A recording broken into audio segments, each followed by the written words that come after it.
আসসালামু আলাইকুম। শুরু করছি উম্মুল মুমিনিন সিরিজ ২। আমরা আলোচনা করব সাউদা বিনতে জামাআ রাদিয়াল্লাহু তাআলা আনহার সম্পূর্ণ জীবনী। আজ প্রথম পর্ব। কষ্টের বছর, আবু তালিবের বিদায়। মানব মন দুঃখে ব্যথিত হয়, কারণ দুঃখ এবং সুখ, আনন্দ বেদনা, হাসি কান্না দিয়েই আদম সন্তানের জীবন। আমাদের প্রিয় নবী সাল্লাল্লাহু আলাইহি ওয়াসাল্লাম এর জীবনও চিরাচরিত এ নিয়মের বাইরে ছিল না। এজন্য তাকে জীবন পার করতে হয়েছে সুখ দুঃখের অথই সাগরের মধ্য দিয়ে। তিনি ছিলেন আমাদের মতোই মানুষ। ইরশাদ হচ্ছে, হে নবী, আপনি বলে দিন, নিশ্চয় আমি তোমাদের মতোই মানুষ। তবে ব্যতিক্রম ছিলেন তিনি, যেখানে তাকে স্পর্শ করা সম্ভব নয়, কল্পনাই করা যায় না, করলেই পাপ হবে, বিরাট পাপ।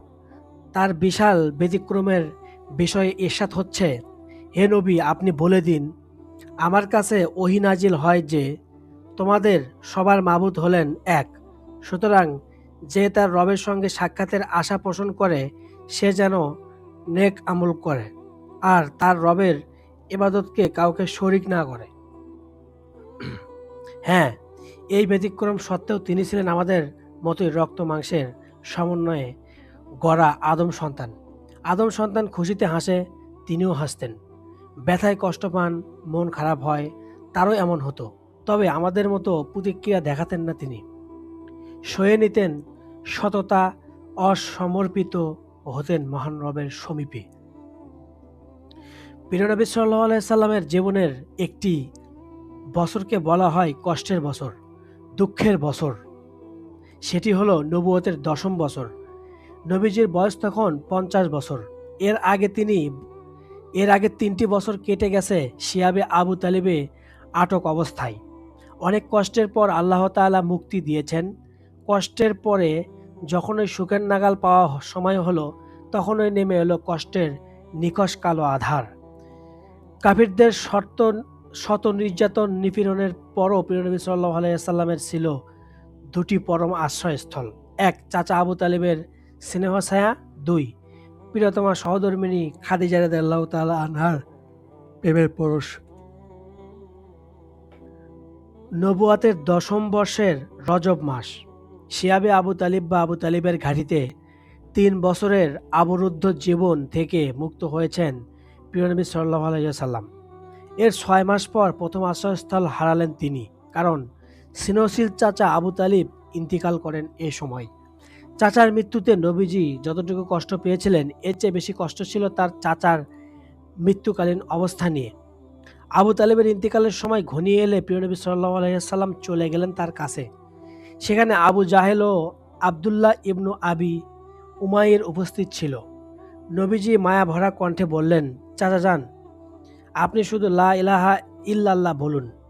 এই স্বীকারোক্তি করলেই আমি আল্লাহর কাছে আপনার জন্য সুপারিশ করতে পারবো। সঙ্গে সঙ্গে আবু জাহেল ও আব্দুল্লাহ ইবনু আবি উমাইর বলল, মহামান্য আবু তালিব, আপনি কি আব্দুল মুত্তালিবের ধর্ম থেকে মুখ ফিরিয়ে নেবেন?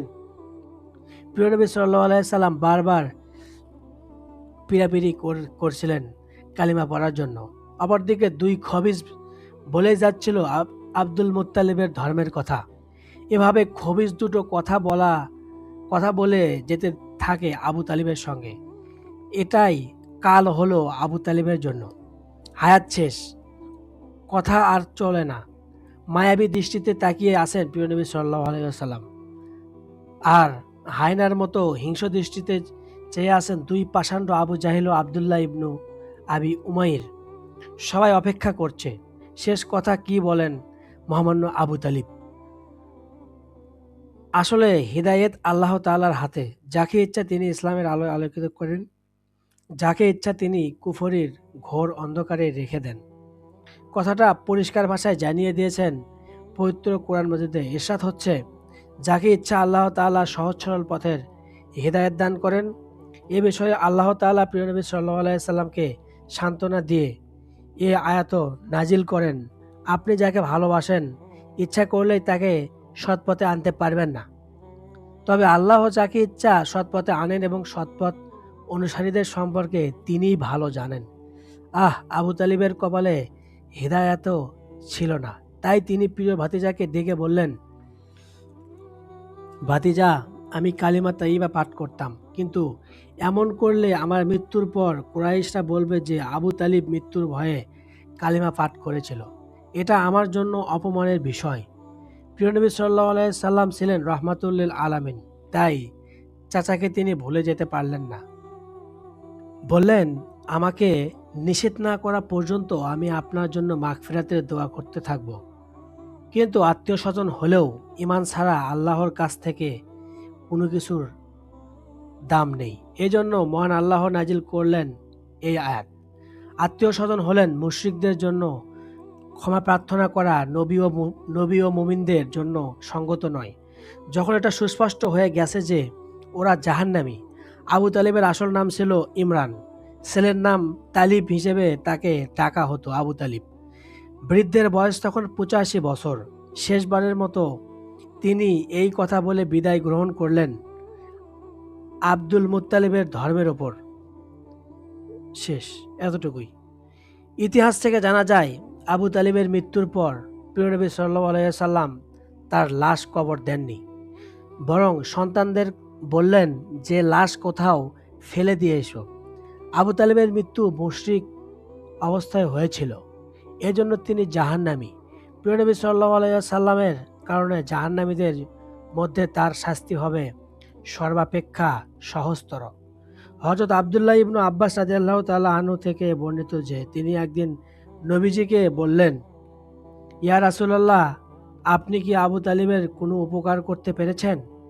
তিনি তো আপনার হেফাজত করতেন, আপনার পক্ষ হয়ে অন্যের প্রতি ক্রোধান্বিত হতেন।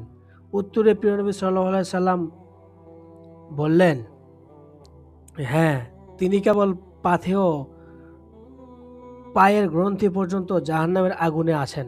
আর আমি যদি না হতাম, অর্থাৎ আমি আমার সাফায়াত না থাকতো যদি আমার সাফায়াত না থাকতো, তাহলে তিনি জাহান্নামে অতলেই অবস্থান করতেন। প্রিয় ভাই, ঈমান ছাড়া কোনো উপায় নেই, কথাটা মনে থাকে যেন। প্রিয়তমার প্রস্থান, ব্যথার পর ব্যথা, আঘাতের পর আঘাত, এভাবেই মনে হয় আল্লাহ তাআলা প্রিয় রাসূলকে পৃথিবীর শ্রেষ্ঠ মানুষে পরিণত করতে চাচ্ছিলেন, যাতে তিনি পৃথিবীর দুঃখী মানুষের ব্যথা বুঝতে পারেন ও সবসময় দাঁড়াতে পারেন তাদের পাশে, সর্ববিধ সাহায্যে এগিয়ে আসতে পারেন অসহায় মানুষের। আসলে বিপদ একা আসে না। আশ্রয়ের ঠিকানা আবু তালিবের ইন্তিকালের পর মাত্র 2 মাস গত হয়েছে। চাচার মৃত্যু শোক ভুলতে না ভুলতেই দেখা দিল আরেক বিপদ। সীমাহীন দুঃখ, কষ্ট, ব্যথা, শোক ও বিপদ আপদে তিনি ভালোবাসার চাদরে পরম মমতায় প্রিয় নবী সাল্লাল্লাহু আলাইহি সাল্লামকে আগলে রেখেছিলেন। তিনি হলেন উম্মুল মুমিনিন তাহিরা, প্রিয়তমা খাদিজাতুল কুবরা রাদিয়াল্লাহু আনহা। হযরত খাদিজা রাদিয়াল্লাহু তাআলা আনহা আপন চারিত্রিক গুণাবলীর জন্য তাহিরা, পবিত্রতমা নামে সুপরিচিত ছিলেন আরব জুড়ে। বিয়ের আগে তিনি ছিলেন আরবের এক ধনাঢ্য ব্যবসায়ী। সিরিয়া সহ বিভিন্ন অঞ্চলের সঙ্গে যার বাণিজ্য চলত অবাধে। ঘরে বসেই সবকিছু নিয়ন্ত্রণ করতেন সুষ্ঠু সুন্দরভাবে। প্রিয় নবী সাল্লাল্লাহু আলাইহি সাল্লামের সততা, বিশ্বস্ততা, ভদ্রতা, পরোপকার প্রবৃত্তি ও অন্যান্য চারিত্রিক গুণে মুগ্ধ হয়ে আরবের অন্যতম শ্রেষ্ঠ রূপবতী ধনী ব্যবসায়ী তাহিরা খাদিজা রাদিয়াল্লাহু তাআলা আনহা এসেছিলেন নবীর জীর্ণ কুটিরে। এ কুটির একদিন পরিণত হয় পৃথিবীর সবচেয়ে প্রিয় গৃহে। এতে নবীজির পাশাপাশি তার অবদানও স্মরণ করার মতো।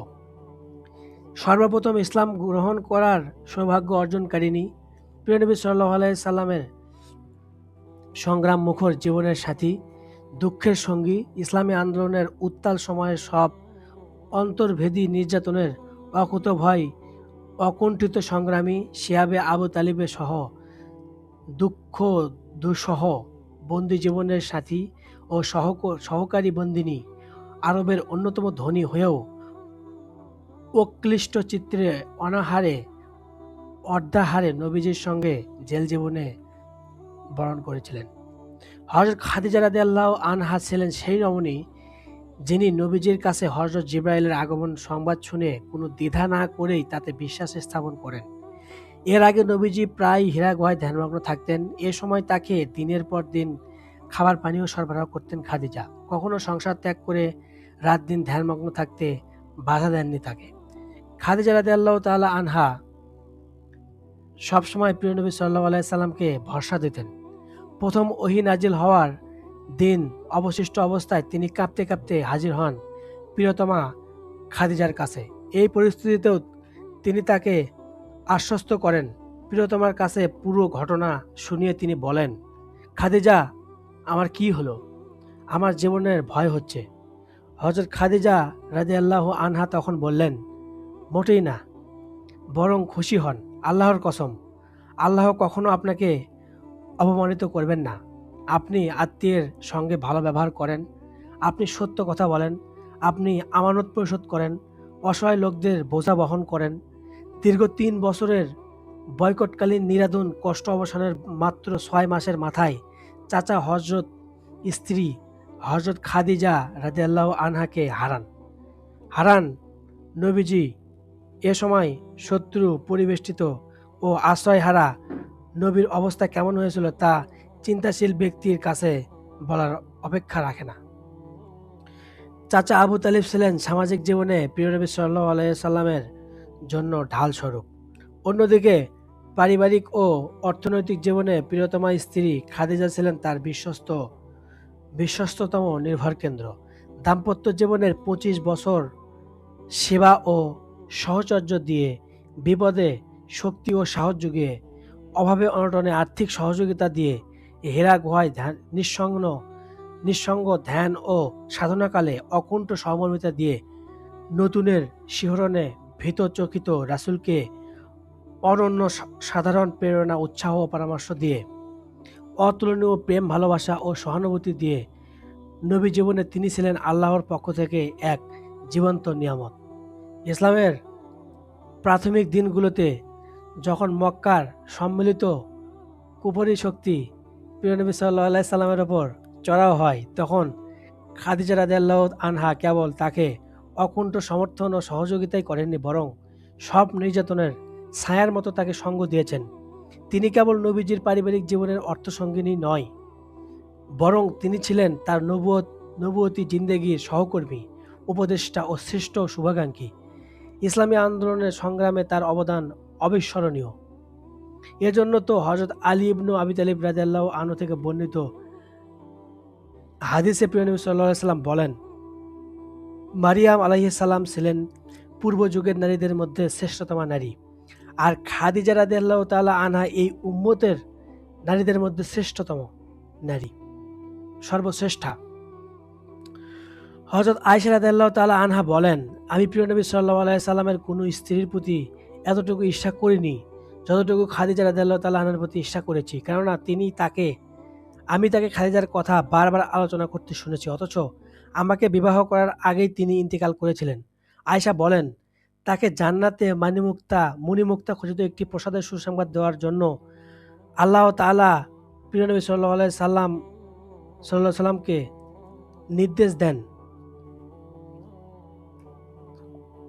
বিশিষ্ট তাবী হযরত ইসমাইল রাহমাতুল্লাহ আলাইহি বলেন, আমি হযরত আব্দুল্লাহ ইবনে আবি আওফা রাদিয়াল্লাহু আনহাকে জিজ্ঞাসা করলাম, প্রিয় নবী সাল্লাল্লাহু আলাইহি সাল্লাম কি খাদিজা রাদিয়াল্লাহু তাআলা আনহাকে জান্নাতের সুসংবাদ দিয়েছিলেন? তিনি বললেন, হ্যাঁ, আমি একটি ভবনের সুসংবাদ দিয়েছিলেন। এমন একটি ভবনের সুসংবাদ দিয়েছিলেন যে ভবনটি তৈরি করা হয়েছে এমন মণিমুক্তা দ্বারা, যার ভেতর দেশ ফাঁকা, আর সেখানে থাকবে না কোনো শোরগোল, কোনো প্রকার দুঃখ ক্লেশ। ইতিহাস বিশেষজ্ঞরা বলেন, যখন কুরাইশ কাফিররা প্রিয় নবী সাল্লাল্লাহু আলাইহি সাল্লামের চারদিকে কোলাহল হট্টগোল করত, তখন হযরত খাদিজা রাদিয়াল্লাহু তাআলা আনহা তার সঙ্গে কোমল ব্যবহার করতেন। তাই বেহেশতে তার প্রাসাদ হবে কোলাহল মুক্ত। হযরত খাদিজা রাদিয়াল্লাহু তাআলা আনহা কখনো প্রিয় নবী সাল্লাল্লাহু আলাইহি সাল্লামকে কষ্ট দেননি, বরং সব অবসাদ ও যন্ত্রণায় তাকে দিয়েছেন প্রেমের পরশ। ভালোবাসার আবেশে তাকে মুক্তি দিয়েছেন। সমস্ত যন্ত্রণা থেকে। তাই বেহেশতে অবসাদ ও যন্ত্রণা তাকে স্পর্শ করবে না কিছুতেই না। পবিত্র কাবা শরীফে প্রায় 1 কিলোমিটার উত্তরে কুরাইশ বংশের প্রাচীন কবরস্থান জান্নাতুল মাআলা অবস্থিত। এই কবরস্থানে উত্তর প্রান্তে দেয়াল পরিবেষ্টিত এলাকায় উম্মুল মুমিনিন হযরত খাদিজাতুল কুবরা রাদিয়াল্লাহু আনহা এবং রাসূলে কারীম সাল্লাল্লাহু আলাইহি সাল্লাম এর 2 পুত্র হযরত কাসিম ও আব্দুল্লাহ রাদিয়াল্লাহু তাআলা আনহু কবর রয়েছে। রাসূল করিম সাল্লাল্লাহু আলাইহি সাল্লাম নিজেই হযরত খাদিজাতুল কুবরা রাদিয়াল্লাহু তাআলা আনহার জানাজা নামাজ পড়েছিলেন কিনা তা নিয়ে মতবিরোধ রয়েছে। অগ্রাধিকার প্রাপ্ত বক্তব্য হলো তখন জানাজা নামাজ ফরজ হয়নি, তাই তার জানাজাও পড়া হয়নি। আল্লাহ তাআলাই ভালো জানেন। দুঃখ, দুশ্চিন্তা ও মনোবেদনা এই দুটি দুর্ঘটনা অল্প কিছুদিনের মধ্যেই সংঘটিত হয়েছিল। এতে রাসূল করিম সাল্লাল্লাহু আলাইহি সাল্লাম শোকে কাতর হয়ে পড়েন। অন্যদিকে আবু তালিবের মৃত্যুর পর কাফিররা প্রকাশ্যে রাসূলকে কষ্ট দিতে লাগলো। তিনি ইসলামের দাওয়াত নিয়ে তায়েফে চলে যান, কিন্তু সেখানে পরিস্থিতি আরও ভয়াবহ হয়ে ওঠে। তায়েফের পশান্ডরা প্রিয় নবী সাল্লাল্লাহু আলাইহি সাল্লামের শরীর মোবারক থেকে রক্ত ঝরানোর মতো দুঃসাহস দেখায়। নবীজি সয়ে নেন, ফিরে আসেন, কিন্তু মক্কা তখন তার কাছে একেবারেই শূন্য। নেই মহামান্য আবু তালিবের স্নেহময় ছায়া, খাদিজার প্রেম নেই পৃথিবীর কোনোখানে। ইবনু ইসহাক বর্ণনা করেন, আবু তালিবের ইন্তিকালের পর কুরাইশরা প্রিয় নবী সাল্লাল্লাহু আলাইহি সাল্লামের ওপর এত বেশি নির্যাতন চালিয়েছেন যা তার জীবদ্দশায় তারা চিন্তাও করতে পারেনি। এ ধরনের অত্যাচার নির্যাতনের কারণে রাসূল ওই বছরেই নাম রেখেছিলেন আমুল হুজান বা কষ্টের বছর। জীবন পাখির 2 ডানা। মানুষের জীবন একটা পাখির মতো। পাখির যেমন 2টো ডানা থাকে, মানুষেরও 2টি ডানা আছে। সুখ ও শোক, আনন্দ ও বেদনা মানুষের জীবন পাখি এই 2টো ডানা নিয়েই উড়ে বেড়ায়। সব সময় তার বিচরণ এভাবেই, আর এভাবেই এক সময় হারিয়ে যায় সে মহাকালের অন্তহীন আকাশে। কথাটি বলেছেন স্বয়ং আল্লাহ তাআলা। পবিত্র কোরআন মাজিদে 3 বার ইরশাদ হয়েছে, প্রতিটি জীবনকে মৃত্যুর স্বাদ গ্রহণ করতে হবে। কুল্লু নাফসিন যায়িকাতুল মাউত। প্রতিটি জীবনকে মৃত্যুর স্বাদ গ্রহণ করতেই হবে। এটাই মহাকালের নিয়ম অনিবার্য ও অনর। এই যে পৃথিবীতে আগমনের সুখ আর বিদায়ের শোক, এই জন্য সময় নির্ধারিত। কেউ বিন্দু পরিমাণ এদিক ওদিক বা আকপিস করতে পারবে না, করার ক্ষমতাও কারো নেই। সময় নির্ধারণ করে দিয়ে আল্লাহ তাআলা ইরশাদ করেন, সৃষ্টির প্রতিটি সদস্যের জন্য তিনি নির্দিষ্ট একটি মেয়াদ রয়েছে। যখন তাদের মেয়াদ শেষ হয়ে যাবে তখন তারা না এক মুহূর্ত পিছিয়ে নিতে পারবে, না এক মুহূর্ত এগিয়ে নিতে পারবে। আল্লাহ তাআলার এই মহাবাণী অলঙ্ঘনীয়। পৃথিবীর শুরু থেকে শেষ পর্যন্ত সবসময় ছোট বড় সবার ক্ষেত্রে সমান। পৃথিবীর প্রতিটি প্রান্তে সবখানে আমাদের প্রিয় নবী সাল্লাল্লাহু আলাইহি সাল্লাম বিষয়টি জানতেন, মানতেন, সর্বান্তকরণে প্রচারও করতেন। মহাবিশ্বের মহাপ্রতিপালকই জীবনদানকারী, আর মৃত্যুদানের অধিকার একমাত্র তারই। আর কারো বিন্দু পরিমাণ ক্ষমতা নেই কিছু করার। কেউ ক্ষমতার দাবি করলে সে মিথ্যাবাদী। পাখি যেমন দিকবিদিকহীন আকাশে দিগন্তে উড়ে বেড়ায়, একজন মানুষও তেমন মুসাফির ঘুরে বেড়ান আপন ঠিকানাবিহীন পথপ্রান্তরে। এই দুনিয়ার মানুষের কোনো স্থায়ী বসবাস নেই, যা আছে তা একেবারেই ক্ষণস্থায়ী। এজন্যই বলা হয় দুনিয়ার ময়দানে মানুষ হলো মুসাফির। তবে তার হায়াতের নির্ধারিত সময়ের ভেতরেই পুঁজি সংগ্রহ করতে হয়, পথ চলতে হয় সুন্দর সচেতনভাবে। হযরত আব্দুল্লাহ ইবনু উমর রাদিয়াল্লাহু আনহু বলেন, প্রিয় নবী সাল্লাল্লাহু আলাইহি সাল্লাম আমার বাহুমূলে ধরে বলেন, দুনিয়ায় এমনভাবে অবস্থান করো যেন তুমি একাকী বা পথিক। এ হাদিসের ব্যাখ্যা করতে হযরত আব্দুল্লাহ ইবনু উমর রাদিয়াল্লাহু আনহু বলতেন, যখন সন্ধ্যা হয়ে যায় তখন সকালবেলার অপেক্ষা করো না। আর যখন সকাল হয়ে যায় তখন আর সন্ধ্যার অপেক্ষা করো না। সুস্বাস্থ্যের দিনগুলোতে রোগ ব্যাধির জন্য প্রস্তুতি নাও, আর জীবদ্দশায় থাকাকালীন মৃত্যুর জন্য অপেক্ষা করো। ব্যক্তি জীবনে প্রিয় নবী সাল্লাল্লাহু আলাইহি সাল্লাম এই হাদিসের উপর সর্বদা আমল করতেন। সবসময় মৃত্যুকে স্মরণ করতেন, পৃথিবী ছেড়ে চলে যাওয়ার জন্য প্রস্তুত থাকতেন। ক্ষণস্থায়ী দুনিয়াকে তিনি কখনোই আপন ভাবতেন না, তবে আখিরাতের প্রস্তুতির ক্ষেত্রে হিসেবে দুনিয়ার উত্তম ব্যবহার করতেন সদা সর্বদা। আল্লাহ তাআলার কাছেই সবাইকে ফিরে যেতে হবে, সুতরাং একমাত্র তার ইবাদত বন্দেগী করতে হবে, অন্য কারো ইবাদত করা বৈধ নয়। আমাদের প্রিয় নবী সাল্লাল্লাহু আলাইহি সাল্লাম ছিলেন আল্লাহর ওহীর বাহক, ছিলেন তার প্রতি সতত সমর্পিত, একান্তই বাধ্যগত। আল্লাহ তাআলার সীমাহীন অনুগ্রহ ছিল তার নবীর উপর। তিনি হযরত খাদিজা রাদিয়াল্লাহু তাআলা আনহার মতো কল্যাণময়ী ও শান্তিময়ীকে তার জীবনসঙ্গী হিসেবে দান করেছিলেন। এটাই ছিল অনেক বড় নিয়ামত। খাদিজার জীবদ্দশায় এই নিয়ামতের কদর করেছেন সম্পূর্ণাঙ্গভাবে। এরপর আল্লাহ রাব্বুল আলামিন যখন ইচ্ছা করেছেন তখনই হযরত খাদিজা রাদিয়াল্লাহু তাআলা আনহাকে তুলে নিয়েছেন তার আকাশে, একান্ত আপনালয়ে। এটাই রীতি, অমোঘ নিয়ম। সুতরাং ধৈর্য ধরতে হবে, তড়িঘড়ি করে কোনো কাজ করা যাবে না, করলে বিপদ এসে পড়তে পারে। মক্কার দিবস রজনী এখানে ঠিক আগের মতোই, কখনো তপ্ত আবার কখনো শীতল। ভাইয়ের পরশ ঝুলিয়ে বুলিয়ে যাচ্ছে অবিরতভাবে, বাতাস বয়ে যাচ্ছে তার আপন গতিতে, কখনো ধীরে আবার কখনো তীব্র থেকে তীব্র গতিতে। থামছে না কেউ, থামাতে পারছে না। মানুষজন আছে আছে জনজীবন জীবন সমর আগে জীবন সম আছে আগের মতোই। সত্য মিথ্যার নিরবিচ্ছিন্ন দ্বন্দ্ব এখনো চলমান। প্রিয় নবী সাল্লাল্লাহু আলাইহি সাল্লামের জীবন মধুময়, কেবল কেবল বেদনা বিদুর, শুধুই শোকাতুর। জন্মের আগেই পিতা হারানোর শোক, মায়ের আঁচলে মুখ লুকিয়ে মক্কার থাকার মজা হারালেন মাত্র 6 বছরকালে।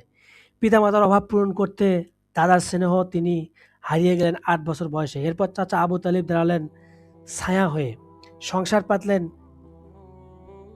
প্রেমময়ী প্রিয়তমা খাদিজার সঙ্গে। 25টি বছর কেটে গেল তার স্বপ্নের মতো। এরপর এলো ঝড়ো হওয়া। সেই সাজানো সংসার এখন বিক্ষুব্ধ ঝড়ে বিধ্বস্ত, ঠিক পাখির বাসার মতো, চরম বিপর্যস্ত। আর নবীজি যেন সঙ্গীহীন পাখির মতো ছটফট করে ফিরছে সব সময় সবখানে। প্রিয় নবী সাল্লাল্লাহু আলাইহি সাল্লামের ব্যথা সাহাবায়ে কিরাম রাদিয়াল্লাহু আনহুম হারে হারে উপলব্ধি করেন। ছায়ার মতো নবীজিকে সর্বদা উত্তম সঙ্গ দেন তারা। নবীজির দুঃখ কষ্ট দূর করার চেষ্টা করেন, কিন্তু সবকিছু কি সহজেই করা যায়? চাইলে সবকিছু পারা যায় না। উপযুক্ত পরিস্থিতি ও উদ্যোগ গ্রহণ করতে হয়। সাহাবায়ে কিরাম এবার শোককে শক্তিতে পরিণত করতে উদ্যত হলেন। তবে প্রথম ভেবেই পেলেন না কি করতে হবে, কিভাবে শুরু করতে হবে। আপনজনদের অনেকেই এখনো শত্রু, ওরা সংখ্যাগরিষ্ঠ এবং প্রতিপত্তিশীল। ইসলাম ও মুসলিমদের নামই শুনতে পারে না ওরা। তবে কেউ শুনুক আর না শুনুক, ইসলাম নামক এই মহাসত্যের প্রচার তো করতেই হবে। হবে না, সম্ভব না বলে বসে থাকলে চলবে না, কাজ করতে হবে, সামনে অগ্রসর হতে হবে কাজের মাধ্যমে। আল্লাহ তাআলা এমনই বলে দিয়েছেন পবিত্র কোরআনুল কারিমে। ইসলাম প্রচারের উদ্দেশ্যে প্রিয় নবী সাল্লাল্লাহু আলাইহি সাল্লাম একদিন গেলেন বনু বকর ইবনু ওয়াইল নামক এক জনপদে। ইসলামের প্রতি আহ্বান জানালেন সেখানকার অধিবাসীদের। দুর্ভাগ্য, ওদের মহাসত্যের এই আহ্বান সাড়া দিতে ব্যর্থ হলো ওরা। আল্লাহর কাছে দোয়া করে ফিরে এলেন তিনি। এখান থেকে নবীজি গেলেন কাহাতানে। এ অঞ্চলের লোকেরা বনু বকর ইবনু ওয়াইলের মতো আচরণ করলো না। প্রথমে তারা অনেক সমারোধ করলো, মন দিয়ে শুনল নবীজির মহাসত্যের অমীয় বাণী, কিন্তু সাহস করে তা গ্রহণ করতে পারল না। সম্ভবত কুরাইশ গোত্রপতিদের ভয়ে প্রত্যাখ্যান করলো। প্রিয় নবী সাল্লাল্লাহু আলাইহি সাল্লাম কাহতান থেকে অগ্রসর হলেন তায়েফের দিকে। আরবের সবুজ শ্যামল ভূমির ওই তায়েফ সফরসঙ্গী হিসেবে নিলেন হযরত যায়েদ ইবনু হারিসা রাদিয়াল্লাহু আনহুকে। এখন এখন আপনজন বলতে এই যায়েদই আছেন, যাকে তার পিতা নবীজির কাছ থেকে ছাড়িয়ে নিতে এসেছিলেন, কিন্তু নবীজির ভালোবাসায় রয়ে গিয়েছিলেন যায়েদ। কোথাও যাননি, যাবেনও না কখনো। হ্যাঁ, যায়েদ ইবনু হারিসা রাদিয়াল্লাহু আনহুই এই সুখে দুঃখে নবীজির পাশে আছেন। সর্বক্ষণ নিরবিচ্ছিন্ন সঙ্গ দিয়ে যাচ্ছেন। আজও আছেন। এখন তারা দুজন চলছেন তাইফের পথে। ছুটছেন এক অনিশ্চিত ভবিষ্যতের দিকে। জানেন না কি হবে সামনে, তবুও ছুটে চললেন। তারা জানেন আল্লাহ তাআলা সত্য পথের পথিককে কখনো নিরাশ করেন না, করবেনও না, করবেনও না তাদেরকে।